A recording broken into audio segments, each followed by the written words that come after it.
কোর্টগুলো আতঙ্কে থাকে, আমি দায়িত্ব নিয়ে বলছি, তারা রিলিফ দিতে ভয় পায়। বাংলাদেশটা কতটা ললেসনেস অবস্থার মধ্যে দিয়ে যাচ্ছে তার এই স্টেটমেন্টটাই এটা বুঝবার জন্য যথেষ্ট।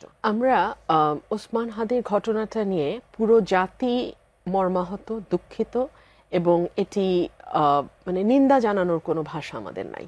কিন্তু এই ঘটনাটি ঘটবার পর আরো কয়েকটি ঘটনা ঘটে গেছে।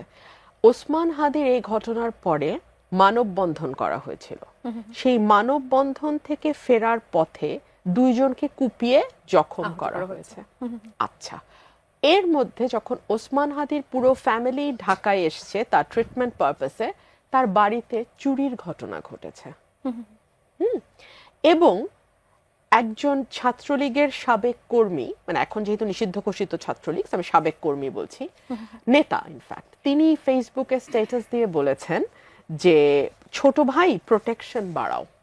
তিনি একজনকে উদ্দেশ্য করে বলেছেন যে এভাবে মোটর সাইকেলে একা একা ঘোরাঘুরি করো না, পরিণতি খুব ভয়াবহ হবে।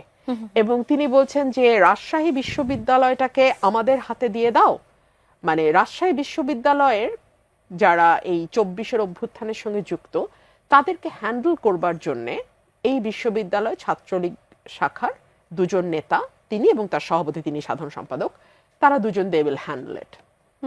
মনে থাকবে এক সপ্তাহ এখনো হয়নি, সজীব ওয়াজেদ জয় সাক্ষাৎকার দিয়ে বলেছেন যে বাংলাদেশে 26-এ কোনো নির্বাচন আওয়ামী লীগ হতে দেবে না, তারা বানচাল করবার সর্বোচ্চ চেষ্টা করবে, এবং এই বানচাল করবার জন্য আইন শৃঙ্খলা পরিস্থিতিকেই তারা হাতিয়ার হিসেবে ব্যবহার করবে।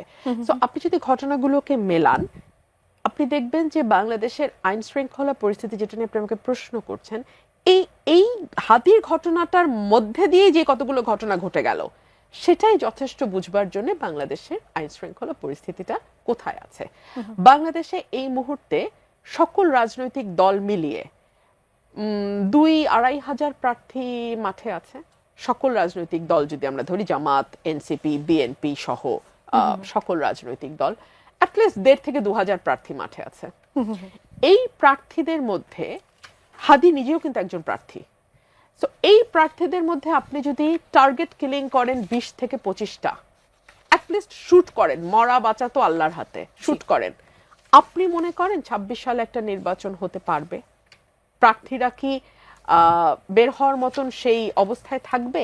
এক, ইতিমধ্যেই আমাদের স্বরাষ্ট্র উপদেষ্টা বলছেন যারা প্রার্থী হবেন তাদেরকে তিনি অস্ত্রের লাইসেন্স দেয়া হবে, যারা চাবেন তাদেরকে দিয়ে দিবেন। মানে বাংলাদেশটা কতটা ললেসনেস অবস্থার মধ্যে দিয়ে যাচ্ছে তার এই স্টেটমেন্টটাই এটা বুঝবার জন্য যথেষ্ট, যে যারা প্রার্থী হবে তার নিরাপত্তা সে নিবে, তার নিজে নিতে হবে। রাষ্ট্র, আইন শৃঙ্খলা বাহিনী বা পুলিশ প্রশাসন, এখানে তাদের কোনো ভূমিকা নাই, এবং প্রথমেই স্বরাষ্ট্রমন্ত্রী বা স্বরাষ্ট্র উপদেষ্টা, যেটি আপনি বলেন, হাত তুলে সারেন্ডার করে ফেললো। আমরা আলোচনায় বসার আগে নিজেদের মধ্যে আলোচনা করছিলাম যে স্বরাষ্ট্র উপদেষ্টা হাদির কিলারকে ধরবার জন্য 50 লক্ষ টাকা পুরস্কার ঘোষণা করেছে অন দ্যাট ভেরি ডে। জি, তো যেইটা ওনার সবচেয়ে শেষে করার কথা সেটা উনি সবচেয়ে প্রথমে করে দিচ্ছেন।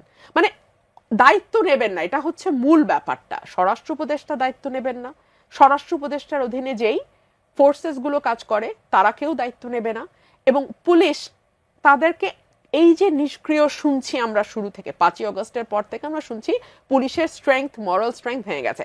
এই মরাল স্ট্রেংথ বুস্ট আপ করার জন্য কাপড়ের রং পাল্টায় গেল, পুলিশের ড্রেস পাল্টায় গেল, কিন্তু আপনি আসল জায়গায় হাত না দিয়ে আপনি যদি কাপড়ের রং পাল্টান, আপনি যদি তার জুতা মডেল চেঞ্জ করেন, আপনি যদি তার পোশাক, এটা তো কিছু যায় আসে না।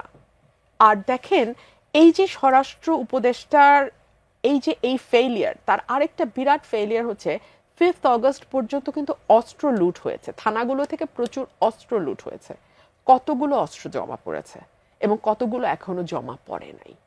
সো এই অস্ত্রগুলো কারা ব্যবহার করছে, কোথায় ব্যবহার করছে? ওসমান হাদির খুনি হিসেবে যেই ছেলেটিকে সন্দেহ করা হচ্ছে, বা সিসিটিভি ফুটেজে যাকে দেখা গেছে, যার ছবি আমরা ফেসবুকে দেখেছি, সেই ছেলেটি কি করে নভেম্বর মাসে 3টা বা 2টা অস্ত্র সহ সে মামলার হয়ে কারাগারে গেল, 1 মাসের মধ্যে সে জামিন পায় কি করে?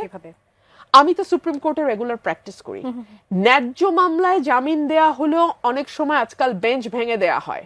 আমাকে বলতে হচ্ছে এ কারণেই যে কোর্টগুলো আতঙ্কে থাকে, আমি দায়িত্ব নিয়ে বলছি, তারা রিলিফ দিতে ভয় পায়। আবার জামিনের প্রসঙ্গ যখন এলো সেখানে তো আবার জামিন যে আইনজীবী করালেন সেখানে তো আবার বিএনপির নাম আসছে, যে সেই আইনজীবী হচ্ছে বিএনপি পন্থী আইনজীবী। তাহলে কি তার মাধ্যমে কি সঠিক তথ্য পাওয়া সম্ভব যে কেন তাকে জামিন দেওয়া হলো বা কার প্রভাবে দেওয়া হলো? এখন তাহলে তো আরো বিনীত ভাই বলতে হয়, একটা সময় আমরা দেখতাম যে আওয়ামী লীগের আইনজীবীরা গেলেই জজ সাহেবরা ভয়ে হোক ভালোবেসে হোক যে করে হোক চোখ বন্ধ করে জামিনটা দিয়ে দিতেন। এখন প্রেক্ষাপট পরিবর্তনের পর কি জামাত বিএনপির লয়াররা আবদার করলে সেটা শোনা হয়? এই প্রশ্ন আমি রাখি। কারণ আমার মতন লয়ার যখন যায় যে নিজের দল বা নিজেরও সমালোচনা করে কথা বলে, আমরা তো এরকম হরে দরে কশ্যপ গোত্রের মতো রিলিফ পাই না, বা আমাদেরকে 2টা মামলার বেশি 3টা মামলা রিলিফ দিলে বেঞ্চ ভেঙে দেয়া হয়। জি, আমার প্রশ্নটা হচ্ছে লয়ার নিয়ে না, আমার প্রশ্ন হচ্ছে মামলার মেরিট নিয়ে। তার মানে এই মামলাটিতে মেরিটে না গিয়ে আপনি লয়ারের পরিচয়ে গেছেন।